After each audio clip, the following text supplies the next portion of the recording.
Hello दोस्तों, आने वाली वीडियो सबसे पहले देखने के लिए सब्सक्राइब कीजिए हमारे चैनल जॉब भंडार को और साथ ही दबाएं इस बेल आइकन को। हेलो दोस्तों, इस वीडियो में हम बात करने वाले हैं एनएचएम औरंगाबाद भर्ती के बारे में, जो कि मेडिकल और पैरामेडिकल स्टाफ के लिए 3485 पदों पर सीधी भर्ती के तौर पर होने जा रही है। जी हाँ दोस्तों, यह सीधी भर्ती निकली है। यहाँ पर आपका सिलेक्शन बिना किसी एग्जाम के इंटरव्यू के द्वारा होने जा रहा है और इन पोस्ट पर ऑल इंडिया से मेल फीमेल कैंडिडेट आवेदन कर सकते हैं। और आवेदन करने के लिए यहाँ पर आपको कोई भी आवेदन शुल्क जमा नहीं कराना होगा। आप बिना किसी आवेदन शुल्क के इसके लिए अप्लाई कर सकते हो।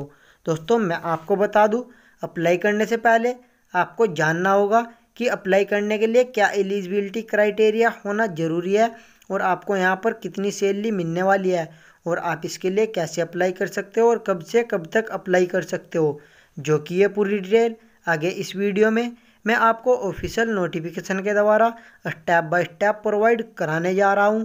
तो दोस्तों, पूरी जानकारी के लिए बने रहिए इस वीडियो में हमारे साथ अंत तक। दोस्तों, यह इस भर्ती का ऑफिशियल नोटिफिकेशन है। इसके द्वारा मैं आपको इस भर्ती की पूरी जानकारी एक एक करके देने वाला हूँ। तो चलो शुरू कर लेते हैं बिना वक्त गवाए। सबसे पहले बात कर लेते हैं कि किस पोस्ट पर कितनी वैकेंसी निकली है।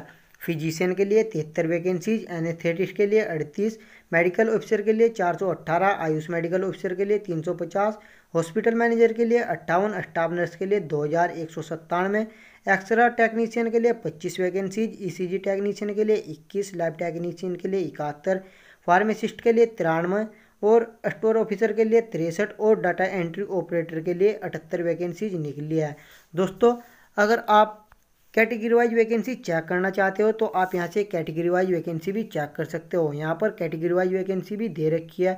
दोस्तों, यहाँ पर साथ ही साथ डिस्ट्रिक्ट वाइज वैकेंसी भी दे रखी है, जो आप यहाँ से चेक कर सकते हो। अब बात कर लेते हैं कि किस पोस्ट पर अप्लाई करने के लिए क्या एलिजिबिलिटी होना ज़रूरी है।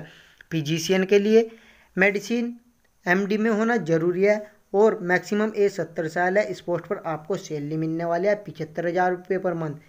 एनेस्थेटिस्ट के लिए डिग्री या डिप्लोमा होना जरूरी है और मैक्सिमम एज 70 साल है। इस पोस्ट पर भी आपको सैलरी मिलने वाले है 75,000 रुपये पर मंथ।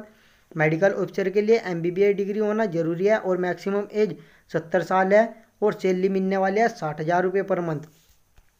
दोस्तों, आयुष मेडिकल ऑफिसर के लिए बीए एमएस या बीयूएमएस कैंडिडेट अप्लाई कर सकते हैं और मैक्सिमम एज ओपन कैटेगरी के लिए 38 साल, रिजर्व कैटेगरी के लिए 43 साल और रिटायर कैंडिडेट के लिए 70 साल का होना जरूरी है और इस पोस्ट पर सैलरी मिलने वाली है 30,000 रुपये पर मंथ। हॉस्पिटल मैनेजर के लिए मेडिकल ग्रेजुएट डिग्री होना जरूरी है और साथ ही साथ 1 साल का एक्सपीरियंस होना जरूरी है और यहाँ पर भी मैक्सिमम एज ओपन कैटेगरी के लिए 38 साल, रिजर्व कैटेगरी के लिए 43 साल और रिटायर कैंडिडेट के लिए 70 साल का होना जरूरी है और इस पोस्ट पर सैलरी मिलने वाले है 35,000 रुपये पर मंथ। स्टाफ नर्स के लिए बीएससी होना जरूरी है या नर्सिंग में जीएनएम होना जरूरी है और अप्लाई करने के लिए यहाँ पर मैक्सिमम एज ओपन कैटेगरी के लिए 38 साल और रिजर्व कैटेगरी के लिए 43 साल का होना जरूरी है और इस पोस्ट पर सैलरी मिलने वाले है 20,000 रुपये पर मंथ। एक्सरे टेक्नीशियन के लिए रिटायर्ड एक्सरे टेक्नीशियन होना जरूरी है और मैक्सिमम एज ओपन कैटेगरी के लिए 38 साल और रिजर्व कैटेगरी के लिए 43 साल का होना जरूरी है और इस पोस्ट पर सैलरी मिलने वाली है 17,000 रुपये पर मंथ। दोस्तों, बात कर लेते हैं ईसीजी टेक्नीशियन के लिए। यहाँ पर अप्लाई करने के लिए ईसीजी टेक्नीशियन के में 1 साल का एक्सपीरियंस होना जरूरी है और मैक्सिमम एज ओपन कैटेगरी के लिए 38 साल और रिजर्व कैटेगरी के लिए 43 साल का होना जरूरी है और सैलरी मिलने वाली है 17,000 रुपये पर मंथ। लैब टेक्नीशियन के लिए बीएससी डीएमएलटी डिप्लोमा होना जरूरी है और मैक्सिमम एज ओपन कैटेगरी के लिए 38 साल, रिजर्व कैटेगरी के लिए 43 साल का होना जरूरी है और सैलरी मिलने वाली है 17,000 रुपये पर मंथ।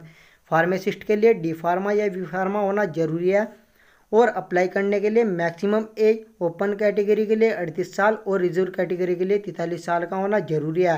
और स्टोर ऑफिसर के लिए ग्रेजुएट डिग्री होना जरूरी है और साथ ही साथ 1 साल का एक्सपीरियंस होना जरूरी है और मैक्सिमम एज ओपन कैटेगरी के लिए 38 साल और रिजर्व कैटेगरी के लिए 43 साल का होना जरूरी है।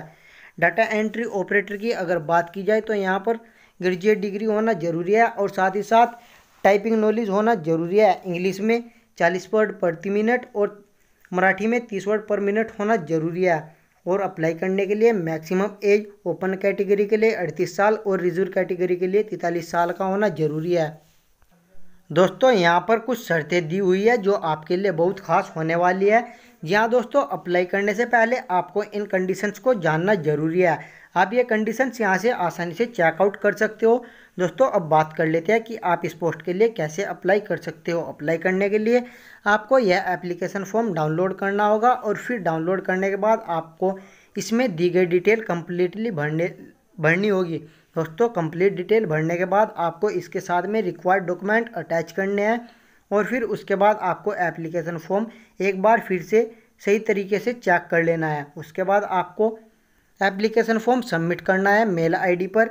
यहाँ पर डिस्ट्रिक्ट वाइज मेल आईडी दे रखी है, आपको डिस्ट्रिक्ट के हिसाब से मेल आईडी पर एप्लीकेशन फॉर्म सबमिट करना है। दोस्तों एप्लीकेशन फॉर्म सबमिट करने के लिए लास्ट डेट है 25/4/2020। जी हाँ दोस्तों, आप इस भर्ती के लिए 21/4/2020 से 25/4/2020 तक आवेदन कर सकते हो। दोस्तों इस वीडियो में इतना ही। अगर आपको और ज़्यादा जानकारी चाहिए तो आप इस नोटिफिकेशन को डाउनलोड कर सकते हो। इसका लिंक मैं इस वीडियो के डिस्क्रिप्शन में दे रहा हूँ, वहाँ से आप इस नोटिफिकेशन को डाउनलोड करके इस रिक्रूटमेंट के बारे में पूरी जानकारी आसानी से प्राप्त कर सकते हो और फिर उसके बाद अप्लाई कर सकते हो। दोस्तों आई होप यह वीडियो आपको पसंद आई होगी। अगर पसंद आई हो तो इस वीडियो को लाइक और शेयर जरूर करें। अगर आपने अभी तक हमारे चैनल को सब्सक्राइब नहीं किया है तो हमारे चैनल को सब्सक्राइब कर ले, क्योंकि आगे भी हम आपके लिए ऐसी बड़ी भर्ती की अपडेट लेकर आने वाले हैं रेगुलर बेसिस पर।